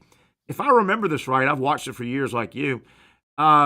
You could run the same game a couple times in that 24-hour period. If it's a game, if Florida, they may want to run their basketball national title game. Absolutely. 2 or 3 times in the 24-hour period. Yeah. And also we need to say it's not just men's sports. No, it's everything. It's everything. And you'll see that, not to disparage, but you'll see that when these schools pick out. You're going to see a lot of football and a lot of basketball. Then you're going to see some baseball, but you're going to see LSU winning a gymnastics national championship, and you're going to see Alabama winning a softball championship, or Florida. It's a lot of fun. It's a great idea. It eats up a lot of hours for the SEC. Oh yeah, right. In the one dead time. I mean, ESPN. You say, wait a minute, they're all sports and they got hours to fill. Well, they've still got live sports happening, baseball and different things going on. Well, the SEC Network, they have nothing new coming out for several weeks. No. Now let me throw something at you here, though. If tomorrow at 10 o'clock, SEC teams, let's say 4 or 5 SEC teams from, 10 to 12, if they've got OTAs, aren't you and I watching the heck out of that? I would watch. Now, I think the paranoid coaches would say, no way. Yeah. No way. You're not putting the camera. But the thing we've talked on our venue here is they're looking strongly at doing all the changes coming with having OTAs and spread spring, if you can say it that way. Yeah. Out not only in March, but to have it in May and June is a possibility. Yeah, definitely. Brent, jump in when you've got one or two. I've got a couple more for you. I really enjoyed an article I saw today. Dan Wetzel, who you know the name. Dan Wetzel is a longtime national college sports writer, and he had it was very fresh. He didn't bury anybody. But Dan Wetzel's column today basically said, please don't mess with March Madness. Yeah. You've seen a lot of that. Yeah. And he wrote a very good piece and very, very, he wasn't angry, but he's like, there's no reason. And he touched on money, but there's not going to be a lot of money from this. He's like, this is one of, if not the best sporting event that has built itself over the years. Yes. It's pretty much perfect. It really is. And he basically just said, don't mess with this, but he thinks they will. Well, and you've said this for years. It's the perfect timing. I mean, it's basically 3 weeks. Yep. And during that 3 weeks, you get a tremendous amount of excitement. But it's not 5 weeks. It's not 6 weeks. Nope. It's 3 weeks. Yeah. So, and again, people are saying, well, where would they put the games? What they would do is they would just have, and we have what, Terry, 4 the play-in. Of the play-in games. What they would do would be just to add what? 2 more, 3 more. They're going to add 2 more, yeah. And he made the point, the play-in games are Tuesday, Wednesday. But Wetzel said, he made the point, what you just said. He goes, all they're going to do is add a couple more games, 4 more teams, 2 more games, cram them in Tuesday, Wednesday. Those teams have no shot at winning it. But he said, Wetzel was very happy. He goes, one thing that makes me happy, he said, the viewing public still really doesn't consider March Madness until Thursday. And he said at least that Thursday is held on, and I agree. It was just a refreshing. Well, let me say this too, and this is important. Now, you and I both know they would not be doing this if they had not been promised more TV advertising money. Sure. I mean this would not have flown at all if that had not happened. Now, the question you're bringing up, or maybe Wetzel brought up, is what is the trade-off of expanding the tournament going to give them that much money? And I don't know what, and I don't want to play accountant here, but I don't know, Terry, do you? What the line drawn in the sand would be that you've got to have X number of dollars or you're not going to do it. No, I don't know what that number is. One last thing, and we'll move on about this. And this was, I get people want to make more money. I get that. One thing he pointed out, and this is terrible, but he said, you add 2 more games, that's 4 more teams. And he said, if you're the coach of one of those 4 teams that got in because of the expansion, a lot of coaches have it written in, I get a bonus if we make the NCAA tournament, and you quasi can say you made the NCAA tournament. That's terrible if that's a big factor. And I'm not against somebody making money, but that is terrible. If the coach at Slippery Rock, his motivation is he wants to play Tuesday against Texas San Antonio just to be the 73rd and 74th team in it so he can get his bonus. Well, and listen, if you're the NCAA and you do that, and I get it, but correct me if I'm wrong here, but the NCAA also runs the NIT, does it not? I think so. And Terry, now think about this.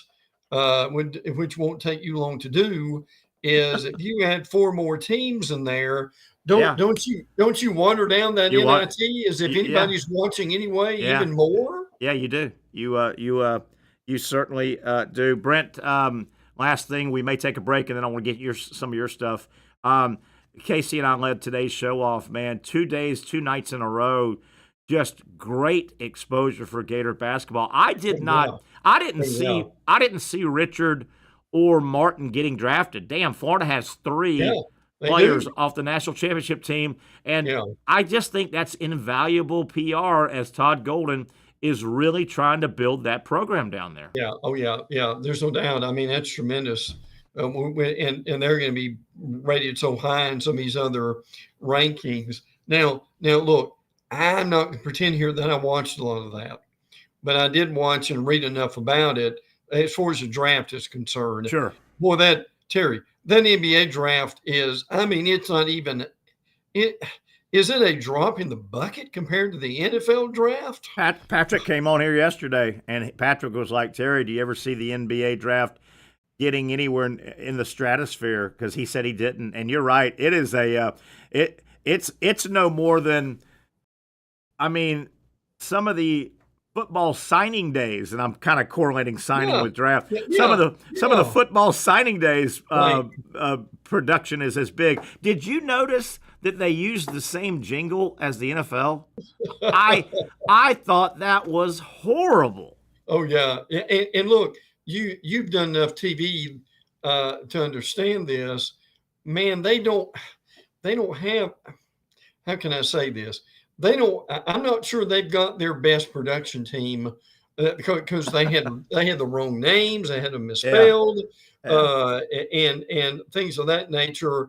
And Terry, the other thing is, for things like this, I mean, how many NBA experts are there out there that probably knows a whole lot more about that league than Stephen A. Smith? Yeah, maybe. Right? And, about their production being down a little bit, well, what may have hurt it was they were just broadcasting the finals like 9 hours before that. They were. There are 8 teams out there somewhere. Probably. Brent, let's take a break here. Reset everything. We got about a half hour, 25 minutes left when we come back. Brent, anything you've got that we need to kind of talk about heading into the sports weekend? One of the last few dead weekends, if you think about it. I mean, and I'm a guy, and I think a lot of people subscribe to this theory. Once we get the 4th of July in the rearview mirror, I mean, NFL camps, college media days, college camps, it's game on. It's game on. Get your notes out, Brent. We'll hit some highlights on the other side. Brent Beard joining us for one more segment right here on the Young and Norvelle Show. At Southeast Orthopedic Specialists, we know pain and injuries can stop you from doing what you love. This is why our board-certified orthopedic specialists offer the latest in both non-surgical and surgical treatment options and create a treatment plan tailored to your unique lifestyle and goals. So, whether it is a sports injury or that nagging pain that's keeping you from doing what you love, our team has the right treatment for you. For more information or to schedule an appointment online, visit our website. Finally, a family atmosphere, kid-friendly restaurant with a real sports bar feel. Bricks Jack's Beach features all of that and a large, climate-controlled covered patio with misting fans and heaters for all seasons. Mix in an extremely diverse menu that features the most quality and affordable steak at the beach, and there's no reason not to enjoy your next lunch, dinner, happy hour, or big sporting event at Bricks Jack's Beach, 300 2nd Street North in Jacksonville Beach. See you at Bricks Jack's Beach. You really got to hand it to him. Hold on. The previous play is under further review. I'm not sure what he could review, but okay.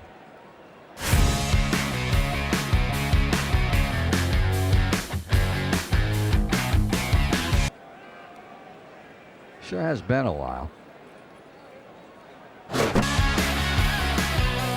Dine in at Hurricane Grill and Wings for the football season. Well, there he is. Oh, what is that? The schedules are out for another summer of soccer here in Jacksonville with the Armada men's and women's under-23 squads, starting with the ladies and the home opener on May 24th. 2 weeks later, they're back in Northeast Florida for a June 7th matchup. The season wraps up with a pair of Friday night home matches June 20th and the 27th. As for the boys in blue, they debut against a couple league newcomers on May 9th and 17th respectively, with more home dates on May 31st, June 14th, and June 21st. All those matches are at Edward Waters University, and you can watch them live on the Action Sports Jacks 24/7 network. Those teams are a big focus on Fleet and Footy, covering the big soccer stories each week on the Action Sports Jacks 24/7 network. I'll put one in the back of the net for you. Join us for player profiles, fun interviews, and the very latest on the Fleet and all things footy. That's every Thursday at 2 p.m.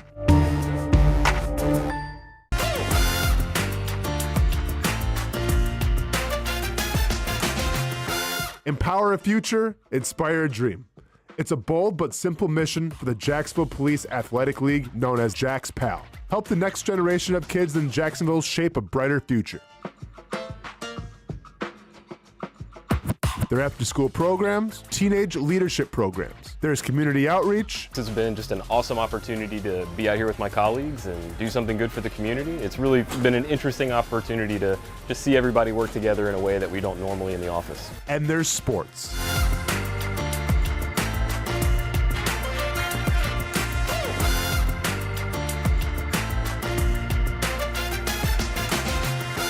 There are also ways you can help the next generation with a donation of any kind.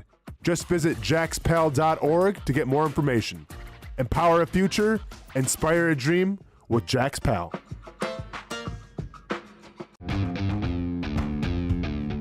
When you think sports, you think Action Sports Jacks, the official station of the Jaguars, on location for every game. But the most experienced team in town doesn't stop there. From high school football to the big events in the area, Action Sports Jacks is always on. Now, we take that to a new level. Action Sports Jacks 24/7 is around-the-clock coverage of the teams you love and the moments you can't miss. The best local sports in Jacksonville on Action Sports Jacks 24/7. All right, let's jump right back into it. Brent Beard, kind enough to spend the last hour-ish with us here on a Friday edition of the Young Norvelle Show. I'm Terry Norvelle, Casey Kurtz producing. Brent, I'm going to let you lead off if you got a couple things you want us to make sure we expound on. Yeah, this just came out, and explain the logic of this, please. In the Big 12 media days, they're not going to have a media poll. Now I know it doesn't keep people on the edge of their seat and they stay up at night waiting on this, but look, it may be the only thing, but fans want the media's ideas on who's going to win this conference, if nothing else, to make fun of the media for picking them. But explain that to me. That makes no sense to me whatsoever. I'm racking my brain here, and I can't really, right out of the gate, think of anything that would make that a smart move for what Brent's talking about. All these power conferences, they have their media days, and hundreds, if not thousands, in the SEC's case, media people converge over days, but they try and pass out flyers, or they probably do it electronically now, and they ask the media, hey, who do you think's going to win, rank the teams, kind of, and then it comes out, hey, here's the consensus, Alabama's, I don't see what the negative would be there. I don't know. Brett, you got me. I don't know. That's just that's kind of mystifying as far as I'm concerned. And the media poll has been done forever. Oh, well, sure it has. Yeah. Nothing at all wrong with that. But maybe next year, all the conferences can have like 17 meetings to discuss it, and see if they should add it back in. Anything else, Brent? What else you got? The thing, we said this all this week. And I'll put it this way. The money drops Tuesday. Yeah. Is when everybody gets their money. Now, they're not sending checks through the mail. Yeah.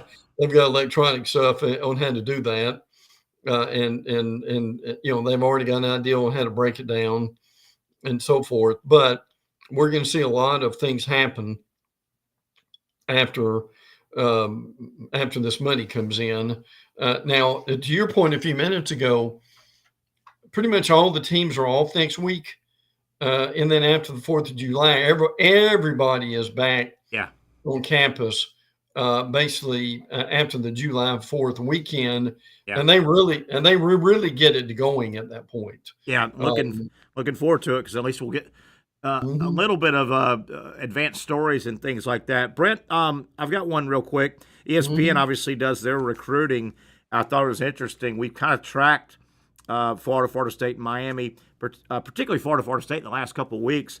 The most recent top 25 recruiting came out, and boy, the big three in Florida have made some ground up. Miami, the Canes, the previous time this poll came out, they were 17th. They've now shot up to 8th. They've had a good week, and I wonder if the Cam Ward effect has helped. They had a damn Heisman Trophy winner, first round pick. Yeah, that had to help. Miami had the big flip from the Georgia receiver by way of California. I saw some footage on him. This guy can run. He's a big, tall, long receiver. Yeah, he really is. Vance Spafford. Yes. Yeah, and look, that's significant that Miami would get a player from Georgia. And they don't feel sorry for Georgia, thinking they don't have any players. But that's what you've got with them. So yes, no doubt. But I mean, they're still. I mean, when you look at this Miami team, their number one running back Martinez went to the NFL. All 5 of their wide receivers are gone. Their starters, the offensive line, 3 out of 5 come back, including Brockemeyer from TCU, who's at Alabama. On the defensive line, 2 of 4 come back. Their top linebacker is gone. Now they did something they had to do. They brought in Heatherman from Minnesota as defensive coordinator. They were, listen, you remember this last year. They were awful in November, weren't they? Yeah, really bad. Really bad. Really bad on defense. But, boy, they've shot up the board. FSU, kind of the same thing. FSU, they were previously not ranked. Mm-hmm. The last time this top 25 came out, and they've had, including that quarterback they got, I think he was a California kid as well, by way of Oklahoma. He was committed to Oklahoma, and then there was some shakeup. But FSU has now shot up to number 10. Yeah. So FSU's also had a hell of a couple of weeks. And Florida, previously not ranked the last time. Florida, there was a period about a week ago, it seemed like every other day, they were getting some hot shot in the top 100. Mm-hmm. Florida has shot up to 14. Mm-hmm. So Miami 8, FSU 10, Florida 14. Boy, the big three have been really hot. Yeah. Let me pose this question to you because I did a segment a few minutes ago with Ryan Fowler in Tuscaloosa, and we talked about this a little bit. Now, think about this a minute. The National Signing Day is going to be moved, and it's going to be moved from December and February to very possibly either June, July, or August, or maybe even September. Okay, let's just pretend a minute with this momentum. Yeah. What if you could sign legally on Tuesday, July the 1st? How good would that be? How much of a difference would that make for the big three teams in the state of Florida? And that kind of fills in this one little gap because, yes, the first we still have a few weeks, but we'd have all the buildup too. Think about the previous 2 or 3 weeks going into the first. If that's the signing day, I would love that. Yeah. I would. That'd fill a little bit of a gap. Yeah, but look, they can take all these official visits in June. Yeah. So if they can do that, why not go ahead and sign the next month? I mean, I'm sure some of them are looking at the money and et cetera, but the reality is, I mean, Terry, these kids know where they want to go. Yeah, and like we've said before, I think there have been studies done. I'm almost positive when a kid publicly commits, that holds about 90% of the time. It does, yes. It's not like, wait a minute, he was going to go somewhere else and he signed too early. When they publicly commit, they pretty much stay to their word. And listen, let's track the history of this real quick. National Signing Day for years has been the first Wednesday in February. Correct. Well, they added an early signing period, but what they didn't, and they added it in December, which was absolute nonsense. And because if you're going to have an early signing period, making an early signing period. Yeah. If you have it in December, it's not that many more months or weeks until February. So the logic here is, as they've thought for years, is have it in mid-late summer, so you can get out of the way. Now think about what we're doing here. I mean, during the summer, and Ryan said this a few minutes ago in our segment. He said, "Boy, that would help our content tremendously." That's exactly what I said. If we had National Signing Day in the middle of the summer, I mean, Terry, I don't know if it would take us back to where we were years ago, and when everything was on the first Wednesday of February, but it would sure be a better start than what we've got now, wouldn't it? What Ryan was saying about the content was exactly what I was alluding to. Back in the old day, like you referenced, when it was the first Wednesday of February, there was 2 months of really good buildup. Really were. I mean, really good buildup going in. So we would have just had March Madness, softball and baseball and track wrapping up, and now we're in that dead period. Man, that content for actual signing day coming up July 1st would be hot as fire, wouldn't it? And listen, how much of a load would that take off coaches if they can get that done before the season begins? That's another really good point. Brent was reading some stuff about the first couple of weeks, and we know all the games coming up. Alabama and Florida State. This is nothing unique to Alabama, but I read this morning this will be Alabama's visit to Tallahassee to open up the season. Will be their first true road game in 25 years. And that's kind of normal because a lot of times your big schools like Bama are playing a smaller school to open. Right. Or they're playing one of those neutral site games. Mm-hmm. And it's a big neutral site game. But I thought that was unique. Alabama, that's a true road game. And you don't see many of those early. Had Florida State not been renovating their stadium, if Alabama's people had called Florida State's people, like they do, to set up these games, they probably would have said, hey, let's play this thing in Orlando or New Orleans or Atlanta. But they're playing it as a true road game because FSU wants to show off their stadium. Yeah. Oh, yeah. And they I wonder if Thomas Castellanos will get a grip on his mouth before then. You know, what do you think that's legit? I've seen so many of those bogus quotes over the last year or two. You'll see a picture of Urban Meyer and some outlandish, and you know, do you think that? I asked you the other day, is that legit?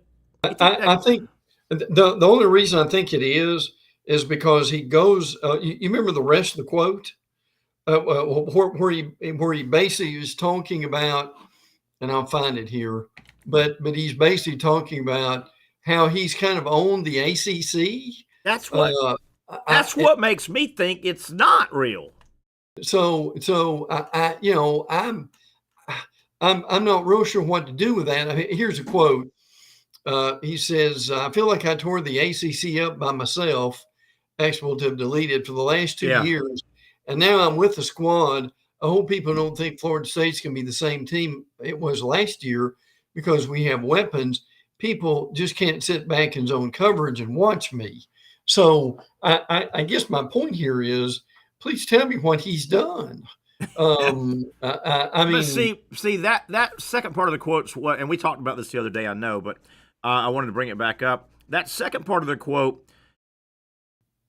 maybe you're onto something, because if it sounds like it's bogus to me, but if it was bogus, if you're Castellanos and FSU, aren't you screaming from the mountaintops right now going, hey, we respect our opponent too much? That's my guy never said that, and they haven't done that. So maybe it is legit. No. Well, I mean, I talked to an FSU longtime season ticket holder yesterday, and he said his quote was, "I wish we could keep our quarterback's mouth shut." But see that's the thing, and I tell you, a lot of FSU fans are not happy about that at all. Now, look, you and I both, we've done this long enough to know. I mean, when the season starts, nobody, TV will flash that up there, but nobody cares, and it's not going to make any difference in the game. But it's one of those things. The point to that is, it makes fans and other rival fans wonder how smart this kid is. Yeah, I agree. You certainly will remember what I'm going to bring up, and it happened to be with Alabama. Was it about 10 years? And if I thought, I would have pulled this clip and got to Casey, but what was it about 10 years ago? One of those neutral site games, USC and USC and Alabama locked horns in one of those neutral site openers. Yeah, and USC. Remember how they took the field? Well, when they were coming out of the dressing room, they got to the tunnel, and they were. I mean, it looked like something out of a sci-fi movie. Yeah. They were crawling on the floor. They were crawling over each other. It was a cocky walk. They were doing a cocky, like, here we are, and thumping their chest and crawling. Yeah, and that, if I remember that right, Terry, that was like 52-6. When it was the final score was like 52-6, and that was in the heart of Nick Saban's run, right? Oh yeah. USC took the field, and they were slow walking and chest thumping. Well, listen, and I mean, you look at it, and Phil Steele's out this week. And I mean, he's got USC like at 23 or something like that. 23. I mean, Terry, that when you and I first got into this stuff, 23 would have been absolute sacrilege for Southern Cal. I mean, it tells you how far they've gone. But I'm telling you, until Lincoln Riley does something with this team, particularly defensively, they're not going to get much better in 23, are they? And what a crime! 23. He has raked in the recruits. Yes. I mean, I don't think it's for lack of athletes on that roster. They just don't win. No. You know, you mentioned Phil Steele, and I think he's the one, but I'm going to lump Penn State into a lot of people. I think I fell for it 5 years ago. Somebody's going to hit a home run one year picking Penn State to win it all, and they're going to do it. But gosh darn it, hey, I wiped my hands a couple 4 or 5 years ago. I looked at them, and they had this guy and that guy. I got to see Drew Aller. I got to see Drew Aller 5 times this coming season when the chips are down, and to win a title, you need to come through 4 or 5 times. But somebody's going to hit on Penn State, and they're going to say, I told you so, and I'm going to say, no, you just rolled the dice and threw Penn State down, and you got lucky. Now, Steele has Penn State number 1. Yeah. Lenny's has Penn State number 2, and so does Athlon. So, but I'm with you. Look, I can't help this. My lasting memory of Alar is, and you and I talked about this, is in that Notre Dame game where they literally had that game won, and all they really they probably needed a little bit more, but all they needed to do basically was just kneel on the ball, and he throws a nutty pass that is intercepted, and it could have cost them dearly. Yeah, it was terrible. I think Penn State has done that so many times now. Yeah, Brent, you certainly remember with Clemson that they choked in every big game, and the verb Clemson was born, and then obviously Dabo finally got over that hump. That's where I see Penn State at right now. Yeah. Until they win it, until they back up 1 year, man, I think people are going to start saying, "Hey, man, they Penn Stated it."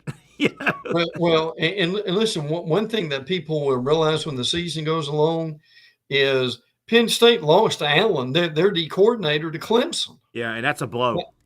Look, Terry, you don't get over that real quick, do you? I mean, when you lose a guy as good as Allen is, I mean, I'm not saying they don't have good coaches. I'm just saying that Allen's elite as a D coordinator. That's going to take some time to get over that one, is it not? Tom Allen, he's really, really good, and he touched on, but he never said there was just some awkwardness there. People asked him, why are you leaving Penn State to go? He kind of danced around like it just wasn't a good fit. He knows what he's doing. Brent, we got about 3 minutes left. This is not a sexy topic, but I made a list here. You've been a champion for years saying the group of 5, the smaller groups of college football, the smaller levels, why in the world wouldn't they just go do their own thing? TV would be happy to put it on. There would be money to be made. I'm just messing around with some of these schools that are generally not going to win a Division I national title. They're not going to win it. They probably are rarely going to get in it unless you get that one bid. Marshall, Appalachian State, Liberty plays good football now. Coastal, Memphis, Tulane. I'll even throw Boise State. I mean, that's 1 in a billion that they right. San Diego State, South Alabama, Old Dominion wants to win good at football. That lower division of big time football, why wouldn't they just peel off and do their thing and make money and get a stage? Here's the thing. We're going to expand to 16. It's just a matter of time, and hopefully that will be announced soon. But let's just pretend here for a minute that in the 16, Terry, if they got another guaranteed selection and have 2 guaranteed selections, I could see staying in it maybe. Yeah. But if you've only got one. And I'm not saying that somebody can have a great year and be similar and get in, because that's possible. But the reality is, I'm with you. I mean, why not go and just have your own playoffs? Because I can tell you, you still have a lot of people who'd watch that. I mean, Boise had the great player, obviously. They had Genty, the running back. and he's up in the Heisman, but you watch their game. They really didn't compete. Penn State toyed with them. They did. And Genty, he got 106 yards because they left him in the game. It was over. His last 10 carries were just to bust 100 yards. Sure. I don't know. I don't know. I just I don't want the group of 5 to get a second bid. Yeah, I think that'd be terrible. Listen, there's no way in the world that Tony Petitti and Greg Sankey would allow that. No, you wouldn't think so. All right, Mr. Beard, off you go. Enjoy your weekend. As always, thanks for everything. Real quick, man, I got a great weekend. Daughter called me and said invited me to the house on Sunday for brunch. Fiance got one of those Blackstones, and they're going to cook me some brunch, breakfast, lunch. I love it. So you won't have to go catch your lunch. No fishing this weekend. I'm giving the fish a break. They're happy to hear that. So, all right, Mr. Beard, that'll wrap it up. Have a great weekend, my friend. We'll visit on Monday. You too, brother. Take care. You know him, you love him, Mr. Brent Beard. Boy, he adds a lot to our show. Really, really knows the college sports world, and we appreciate him. I've known Brent a long time, and I love college football, college sports. He is right there, and he's an asset to our show. That'll do it. I want to thank Casey Kurtz, of course. Patrick, we hope to hear from on Monday. He's got a lot of stuff going on this time of year. He's got his big event on Sunday as well. That'll do it. We'll get back together Monday, 4 o'clock, for the next edition of the Young and Norvelle Show. You really got to hand it to him. Hold on. The previous play is under further review. I'm not sure what he could review, but okay.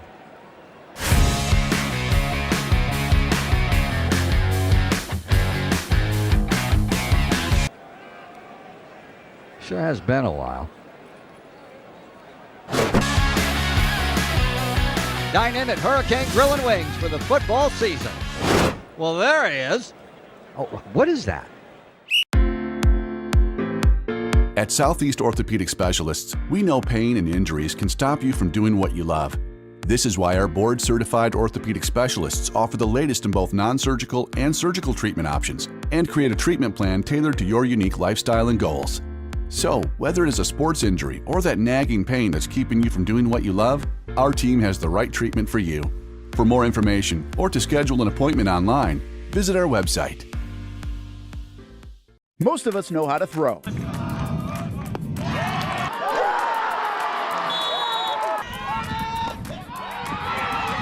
But you need to know what to throw. I'm not talking about footballs, baseballs, softballs. We're talking about those items you need to recycle. Republic Services explains it easy. Recycling simplified. 1.